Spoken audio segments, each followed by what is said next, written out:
That radio chick Cheryl Lee here. Welcome to the Still Rocking It podcast, where we'll have music, news reviews and interviews with some of our favourite Australian musicians and artists. Today we catch up with 57-year-old AFL champion Richard Champion from Kadina on the York Peninsula. He was a solidly built and tough backman, and he wore #1 Guernsey for Brisbane and was a Bears stalwart through some of the club's darkest years. A poster player in an era when the club had so few. When the club moved to the Gold Coast, growing their fan base, Champion became a cult figure. Endeared by Bears fans, was best clubman several times and became a local celebrity with his Jimmy Barnes impressions. When it became apparent that the Bears would make the finals for the first time in 1995, Richard wept openly, a sign of his endurance as a player through tough times. He's got lots of feathers in his cap. I hope you enjoy our chat with Richard Champion. To catch up on podcasts from other favourite artists, simply go to thatradiochick.com.au. You're with Cheryl Lee, That Radio Chick, and I'd like to welcome into the Zoom room today, fresh back from Vietnam, Richard Champion. Thanks for coming, Richard. Hello, Cheryl Lee. How are you? Yeah, well, thank you. You? I'm good. I'm rested from Vietnam, although I wasn't so rested a couple of days ago because I flew overnight and got zero sleep on the plane on the way home. But I'm back to normal now. I'm good. Well, that's good, because I'm still totally jet lagged from getting back from LA the other day. Yeah, well, you had a little longer than me in the plane, but regardless, it's nice to go away, isn't it? But it's always nice to return. Yes. Was that a paying gig for you, or did you just go to play golf? I did have a hit of golf, but I do a lot of hosting and do a lot of emceeing. So that was my role over in Vietnam with the surfacing company. I think the last 3 years we've been to Hawaii, Philippines and Vietnam, which have been nice. And apparently I've got a job for life. So I'm looking forward to seeing where the next one is. Lucky duck. Richard, you've got so much history. I don't know where to begin. We've only got half an hour. Let's start at the beginning, shall we? Born in Kadina, I did not know that. Born in South Australia. Yep. Some children have to decide between sport and music. Was that the case for you, or did you find music later? How did you come to be a sporting hero and a musician? Oh, wow. Well, the musician thing come really late, and I'm talking like 3 years ago, but I've always loved it. So sport was always first. Played sport as a kid, played everything. So it was, I was a pretty good basketballer and baseball player, actually. So I could have potentially sort of chosen a couple of sports, but footy was my first love. So footy was always the priority, and got the opportunity to play in the AFL during that when I was younger. And then I've always loved footy, but where the music thing come from was actually on footy trips. Now, You may or may not have heard that some boys go pretty wild on footy trips, but my wild was have a few beers and then get pushed up on stage by my teammates and forced to sing a song with the current band that's up there on stage. So I said, okay, I can do that. And everyone's got a go-to, right? Everyone's got a go-to song that they know they can pull off and know that they would enjoy performing it. And Cold Chisel was it for me. So I'd get up there and sing a song, and, everyone loves music. We're singing in the car, we're singing in the shower. Anything that's popular is what I love. So my love of music has always been there. Big Michael Jackson fan back in the day. And then it was only like 3 years ago where our current manager, Sharon, used to live across the road. And then she got in touch and said, hey, during COVID, we want to get some stuff happening here in Queensland. And some guys that I'm currently working with, a lot of their band members are stuck in lockdown in Melbourne and Sydney. So let's form a band, which was the Filthy Animals. And that was about 3 years ago. Let's go back to the beginning. You certainly could have been a basketballer because you definitely have the height for it. You grew up in country South Australia and then ended up coming down and playing for Woodville here. Yeah, no, I was so country boy. So it was a big move to Adelaide initially. I know it was only an hour and a half down the road, but that was a big move to move away from home and live with a couple of teammates and had a couple of great years at Woodville. How old were you when you came to town? 16 initially. Yeah, that's young. So Yeah, it is. It is young. When you think about it now, I've got two daughters of my own, and to think that they would move out of home at 16, you think, gee, that's a big call. I didn't think anything of it actually. It makes you grow up pretty quick. It makes you be independent very quick. So I didn't mind that. And you know what? You're only an hour and a half down the road, essentially. You can always sort of go back. I Like did you sort of washing after home footy to season. mum. Yeah, exactly. Which is the best, right? Washing and ironing. I hate those things. Yeah, that's how that kicked off. How did you go from Woodville here in South Australia to the big boys, the big league in Brisbane? Well, I was drafted in 1988. You know, when you're drafted in AFL, you've got no choice but to go to that team that you're drafted to, right? So I was happy. I thought, oh, Brisbane seems a nice place. And back in those days, in the early 90s, they were actually located on the Gold Coast. So I thought, oh, that sounds good. That sounds nice. I like that. So for the first couple of years, I actually didn't go. The club was privately owned at that stage, and it looked like that that the club may fold any minute. Yeah. Because the private ownership was owned by Christopher Skase at the time, and he'd just moved to Spain, and he was in trouble financially. Yeah. And I thought, oh my God. Had a few legal issues. Yes, what am I getting myself in for here? So I actually postponed my departure for 2 years, and then the third year I ended up going, and that was the year that the Crows come into play in Adelaide. I sort of chose to stay with Brisbane, so went up there and started my career there.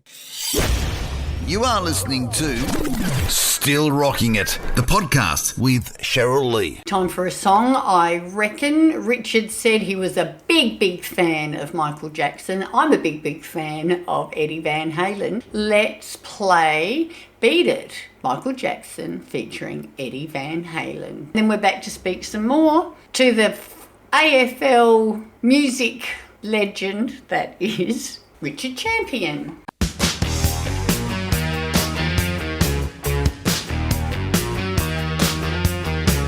All these years later, you're still there. So I guess that's home for you now. No thoughts of returning back to little old SA? Well, I always had in my contract for 8 out of the first 10 years, it was always written in my contract that the club was to pay my airfares and transport of the cars, relocation back home to Adelaide. It was always in there until the last 2 years. And I thought, you know what, this isn't a bad place up here after all. It's beautiful weather. It's got a great climate. My kids are here now. I've got work here. And I thought, no, actually, I'm probably going to stay now. But right up until that stage, I was always going to go back home. So the girls are true Queenslanders? I think so. I mean, all of our family are back in SA still. So all of their cousins, all of their aunties and uncles are all back there. So they've actually missed growing up with their cousins. And they're pretty close considering that they're a couple of thousand miles away. Yeah, I think they're pretty entrenched here. And I think we are now too. You're banana benders now, not crow eaters. Yes. How old are the girls? They're 27 and 24. They're both teachers. The youngest just qualified this year. So she's out in the big world earning her own money, which is great. That saves mum and dad's bank. Yeah. Did either of them follow into the family business of playing footy? Because I've got a couple of nieces who play footy up in Queensland. Or are they interested in...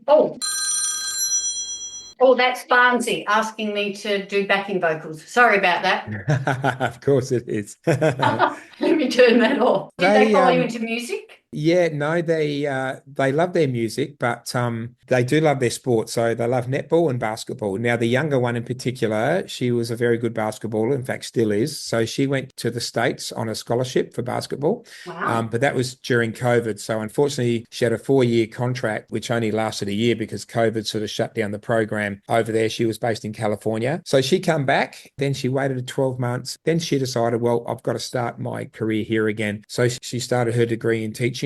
She started playing basketball here. And then she said, oh, you know what? I wouldn't mind a break. So she played 2 years of AFL footy here. Wow. Yeah. And now she's gone back to basketball again. So she's playing NBL 1 here, which is a pretty high competition. So she's playing basketball. The eldest one's playing netball with 2 teams, and they love their sport. They love their music, but only socially. Yeah. But funny story about my youngest, they were embarrassed when Dad come home and said, guess what, kids, I'm joining a band. They said, oh my God, Dad, how cringe. How embarrassment. How embarrassment. All my friends will see you. My God, what? Anyway, it wasn't until the third gig come around. It was just locally down at at a couple of suburbs away at a pub, and we've done the first set, and I've come back down off stage, and the youngest one goes, "That was less shit than I thought it'd be." That's a bonus, right? That is a massive win coming from your kids, right? So that was their introduction to me joining the band. Done. Well, they're obviously both tall like you. They are. They're both around 6 foot. Yeah. For those that don't know, before we sort of move on to the main reason that we're here, you wore the #1 Guernsey for Brisbane. Congratulations. Yes. Yeah. Yes. The fans loved you, and I think they loved you on the field and off because, like you said, you were just ready to get up and give it a go and grab the mic and sing a song and entertain them with your Jimmy Barnes impressions.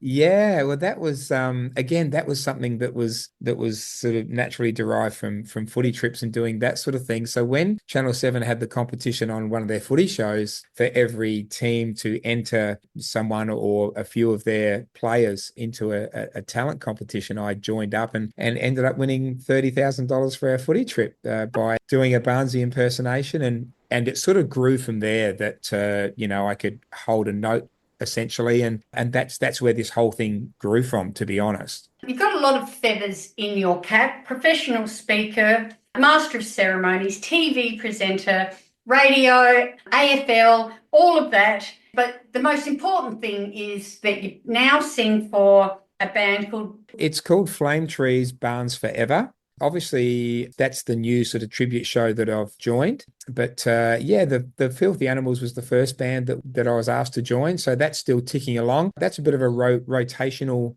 sort of scenario there. It's a bit like the Party Boys, isn't it? Yes. That was membership.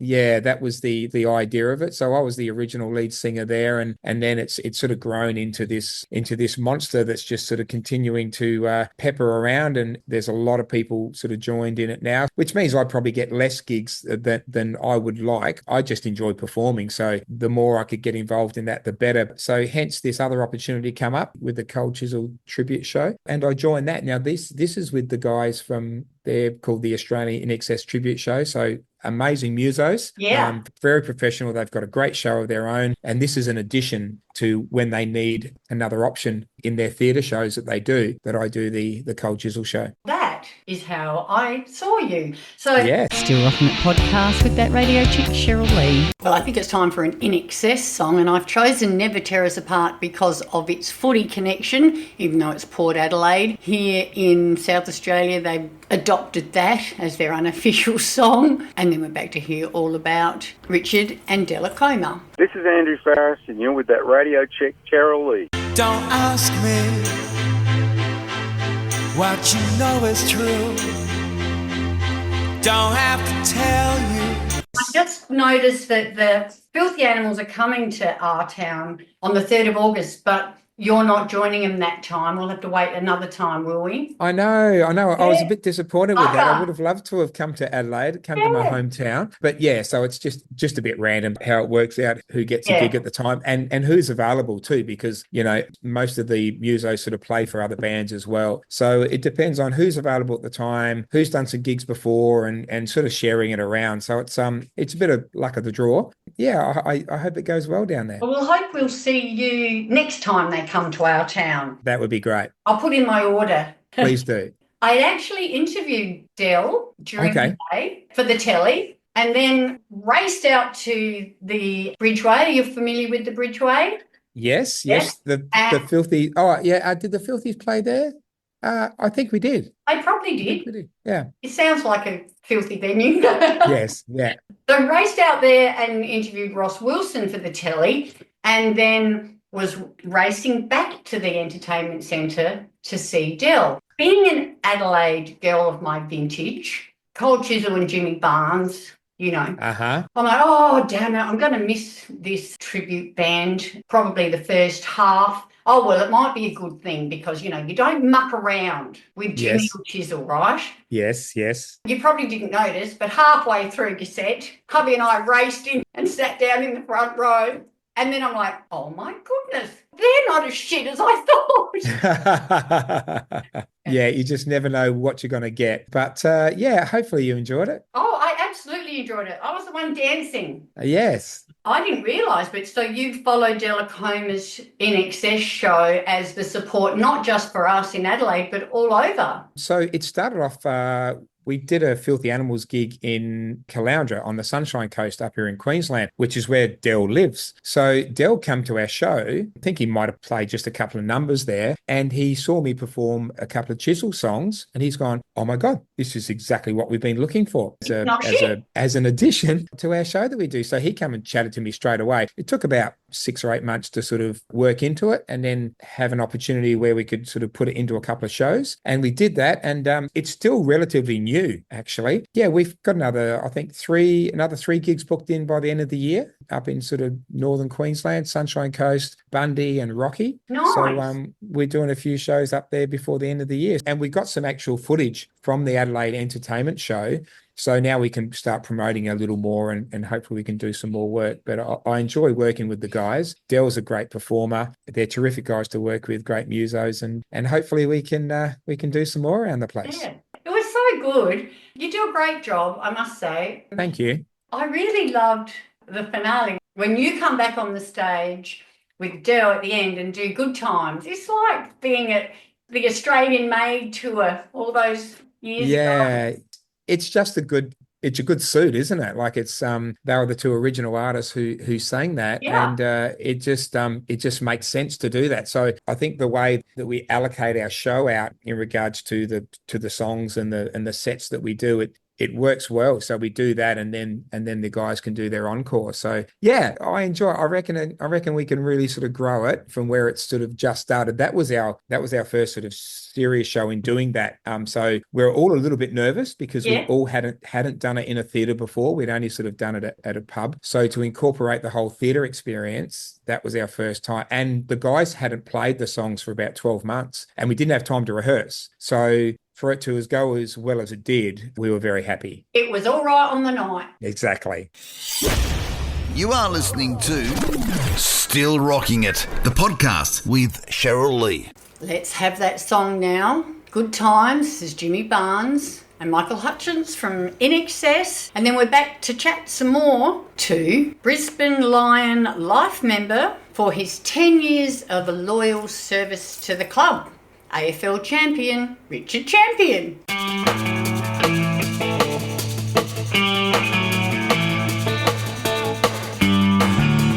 Everybody shame.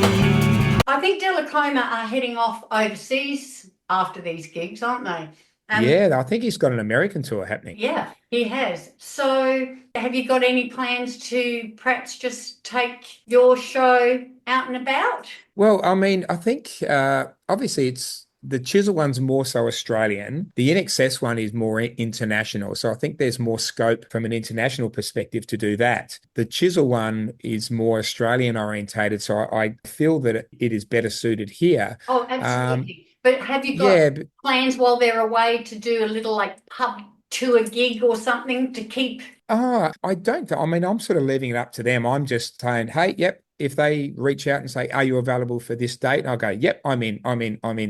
So I'm not pushing it myself. You know, I have to work around their schedule more so. Plus, I've got all those other things you mentioned going on. So I'm commentating the footy on the weekends for Triple M. I've got another little TV show coming up later in the year. I'm doing a lot of MCing gigs. I've just got back from Vietnam, as we mentioned from the outset. I'm going to Bali in a couple of weeks. I've got another few conferences down the Gold Coast later in the year. I'm interstate doing things. So everyone's busy. So we've just got to try to fit these in where we can. And Australia's pretty small. So you don't want to sort of double and triple up on things too much. So it's you don't want to get overexposed. Exactly. Yeah, you want to just, that's exactly right. So it's you have to manage these things as you go. Talking about TV, you competed in the Channel 7's program It Takes Two, mentored by the wonderful Wendy Matthews. How was that? Yeah, it was a great experience. It had been done overseas, but it was the first time it was done in Australia. And I was contacted by Channel 7 and said, oh, you're an ex-footballer.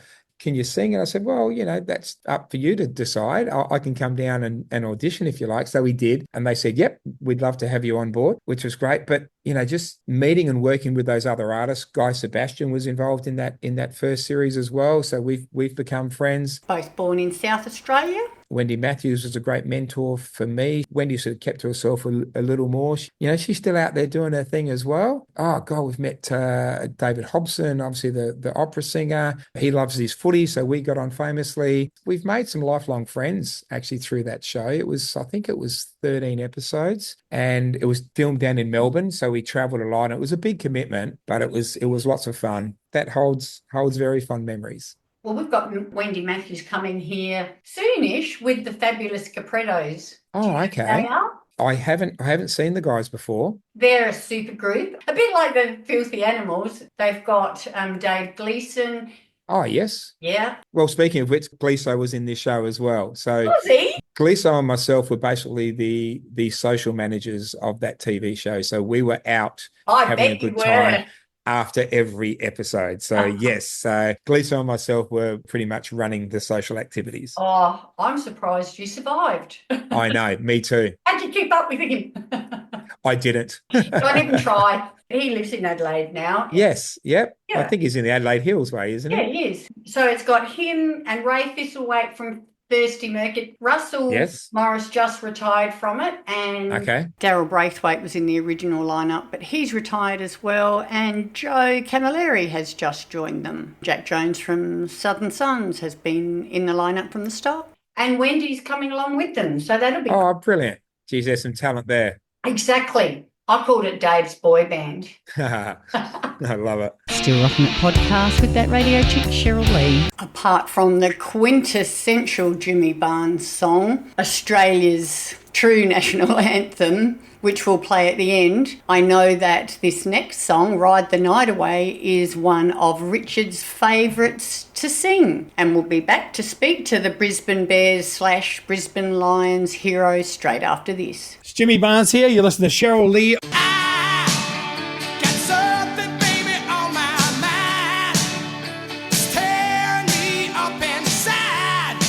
What else does Richard Champion like to do in his very, very limited, by the sounds of it, spare time? Hobbies? You may have noticed that I've got my little golf marker here on my cap and dressed in a light blue shirt, which I don't normally wear. So I am currently in my golf attire, which I've just come back and had a hit of golf today. So Wednesdays is golf day. I'll play on Saturday as well. So I'm a member out at Brookwater, which is a nice sort of Greg Norman design course, not far from home here in Brisbane. So I love my golf. Probably addicted is the best way to describe it. But I'm starting to want to travel a little bit more now. Obviously, work's busy, but every day, every week's different with what I do for work. So I'm enjoying the variety of stuff that I do in life at the moment, and just trying to live every day, have fun, and music's part of that. That's what they say, isn't it? Enjoy what you do, and you don't work a day in your life. 100%. So that sounds like what you're doing. Totally agree. I'll ask you one more quick question, then I think I must let you go.